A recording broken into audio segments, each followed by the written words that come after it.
ఈ పని నుంచి ఎవడుగా మాట్లాడినా కాళేశ్వరంలో 1,00,000 కోట్ల అవినీతి ఎవడన్నట్టే చెప్పుతోని కొడతారు మా బీఆర్ఎస్ పార్టీ కార్యకర్తలు. ఇవాళ వచ్చిన తీర్పు అదే పద్ధతిలో ఉంది. ఇక నుంచి ఎవడు వాగినా చెప్పుతో కొట్టినట్టుగా సమాధానం చెప్పే శక్తి ఇవాళ మా బీఆర్ఎస్ పార్టీ కార్యకర్త ప్రతి ఒక్కరికి కూడా వచ్చింది.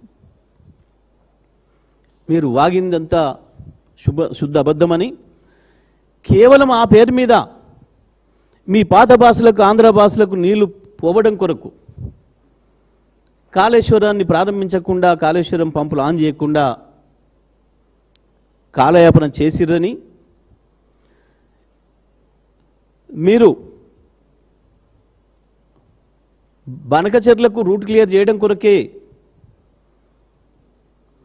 మీ గురుదక్షిణ సమర్పించుకోవడం కొరకే, గోదావరి పైన హక్కుల్ని వాళ్ళకి దారాదత్తం చేయడం కొరకే దుర్మార్గంగా ఇంతకాలం కన్నేపల్లి పంపుల్ని ఆన్ చేయకుండా